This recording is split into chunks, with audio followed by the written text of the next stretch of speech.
Kembangan View is one of the latest BTO project in the Kembangan area. The location is very convenient as it is literally next to the Kembangan MRT station and just a short ride away from Bedok MRT station, which has a lot of malls and amenities. The project includes a 5-story integrated building which will house a community club with an eating house, supermarket, shops, a kidney dialysis center, an outpatient healthcare facility, a community plaza, a sheltered basketball court, and a roof garden with an outdoor sheltered fitness area. However, please note that this project only offers 2-room flexi and 4-room flats.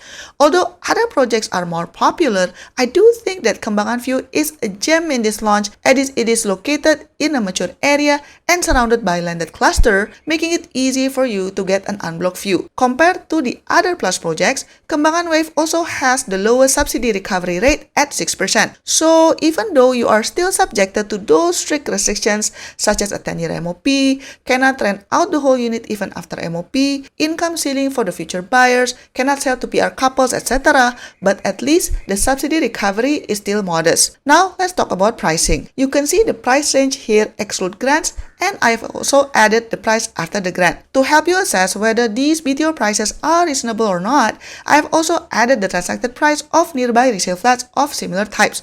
Feel free to pause the video if you want to see the numbers in detail. There is no comparable resale flat nearby for 2-room flexi, but for 4-room flat, the price gap between the highest BTO price versus the highest resale flat in the same area is quite significant, which is more than $330,000. The percentage is also relatively big at 57%, so you have a very healthy margin despite of the 6% subsidy recovery. In fact, this is even more profitable than the famous Central Trio project at Ang Mo Kio, although admittedly it is still lower than the estimated profit from Kallang View and Towner Breeze. It is not exactly estimated gross profit because this is the price of today's resale flat and not the future price after MOP. But assuming the housing price in Singapore will continue to increase, this will give you a rough idea of the potential profitability of this project. In terms of entry price, I would say that Kembangan Wave has a pretty good entry price given its location. You can get a 4-room flat here from just above $450,000 until just under $600,000. That's very reasonable considering some of the resale flat nearby are transacted around the $700,000 to $900,000 mark. In 10 plus more years, I wouldn't be surprised if the resale flat around this area is going to surpass the $1 million mark. The estimated waiting time for this project is 41 months, which is decent, especially if you compare it with some other projects such as Central Trio at Ang Mo Kio, which will take a freaking 59 months, or Crawford Heights, which will take 50 months. Now, let's talk about the location. If we look at the Google map, Kembangan Wave will basically take up this empty plot right next to the Kembangan MRT station. If you notice, this plot is surrounded by landed cluster to its north, east, and even southeast area. This means you have a good chance of having an unblocked view even for mid-floor level. Although this project is next to the MRT track, but the architect already tried to minimize the noises for the residents by placing a 5-story multi-story car park and the community club in between. So hopefully the distance will give a little bit of peace for the residents. But of course, it would be wise to pick a quieter site if you get a good queue number.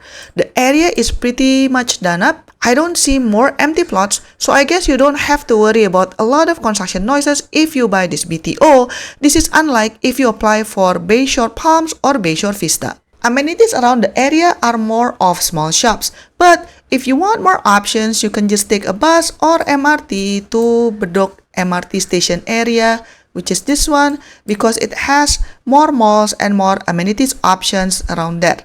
For parents, it seems like there's no primary or secondary schools within walking distance, but if we expand the horizon, it seems like there are few schooling options within the 2-kilometer radius, such as the Lukurau Primary School, Bedok Green Primary School, Fengshan Primary School, etc. But if you are just looking for preschool, there are a few options nearby. However, I do want to give a watch out that there is a columbarium nearby. Personally, I have no problem with it, but I know some people might care, so I'm just letting you know. Now, let's take a look at the site plan. Majority of the stacks are outward facing. Some stacks will face the MRT track, but there will be a 5-story integrated building that includes a car park and a community club in between to give some distance between the residential units and the MRT track. Regarding lifts, around 10 to 11 units will share 3 lifts, so that is decent although not the best proportion in this launch.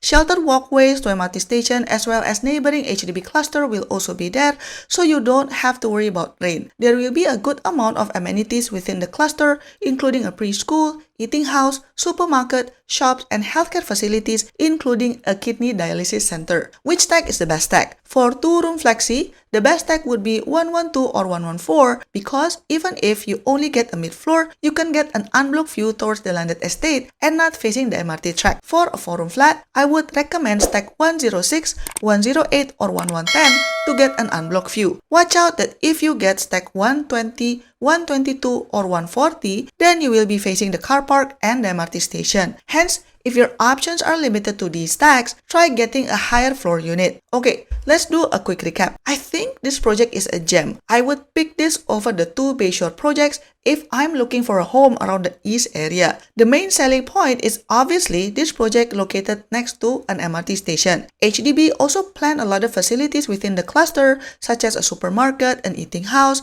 healthcare facilities, etc. If you want even more amenities, Bedok is just one stop away, so that's very convenient. I also like that this project is surrounded by landed cluster, so if you pick the right stack, you can get an unblocked view even though you only have mid-floor units. I also appreciate that the subsidy recovery rate for this project is the lowest among all Plus projects at just 6%. The estimated waiting time for this project is also decent, not the slowest although not the fastest either. For parents, you'll be glad to know that there are still primary and secondary school options within the 2-kilometer radius, although not within walking distance. Okay, now let's talk about what are the things that I don't like about this project. The first downside is, obviously, it comes with Plus HDB restrictions, which means it will come with a very strict 10-year MOP, subsidy clawback upon resale, the inability to rent out the whole flat even after MOP, etc. Your future potential buyers are also greatly reduced because there is an income ceiling for future resale flat buyers, and PR couples also cannot buy because there has to be at least one Singaporean buyer, etc. Another downside, well, the site is next to MRT station, which means it will be noisy to a certain extent. So hopefully you'll get a good queue number that allows you to pick a flat that does not face the MRT station. The flat type offered in this project is also limited because it only has 2-room flexi and 4-room flats, but there is no 3-room or 5-room flat here. All in all, I think Kembangan Wave is a solid project and I would not hesitate to recommend it. If you want more insights about other projects,